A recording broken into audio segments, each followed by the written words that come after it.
Le meilleur outil du jardinier du dimanche, c'est sa main. Et le jardinage est une activité à risque. Fragile et souvent négligée, les mains peuvent faire l'objet de nombreux accidents. Il s'agit d'ailleurs de la première cause de consultation des urgences. Comment les éviter et jardiner en toute sérénité? Je suis formateur gestes et postures et on parle aussi au niveau de la prévention pour les accidents de la main. La formation gestes et postures, ça consiste en fait à éduquer les élèves à adopter les bons gestes pour justement moins s'user et surtout pas se blesser. En particulier, dans notre métier, la traumatologie importante, c'est le dos, ça c'est très important, mais c'est aussi l'outil essentiel qui est la main. Ça fait longtemps que je suis à l'école de Broglie, ça fait à peu près 5 ans.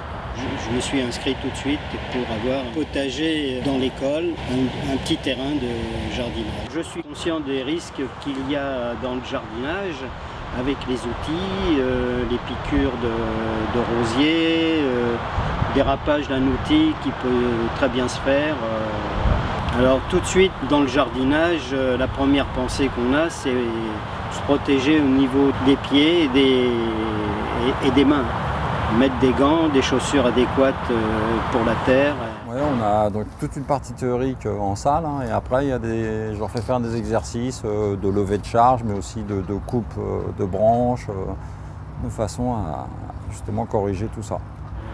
Pendant qu'il y a des exercices, on nous montre à manier les outils et un petit peu à pratiquer le jardinage de telle manière à ne pas se blesser. On les apprend à travailler avec des gants.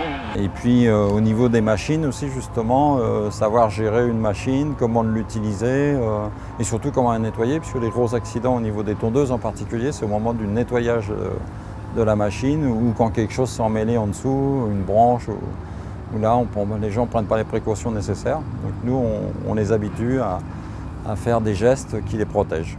Pour jardiner sans se blesser, voici les petites astuces à ne pas oublier. Enlever alliances, bagues et bracelets qui peuvent s'accrocher à un grillage. Porter des gants qui protègent contre les abrasions, coupures et perforations. Utiliser des outils adaptés dotés de dispositifs de protection tels que des poignées ergonomiques ou lames rétractables. Et bien évidemment, lire les modes d'emploi.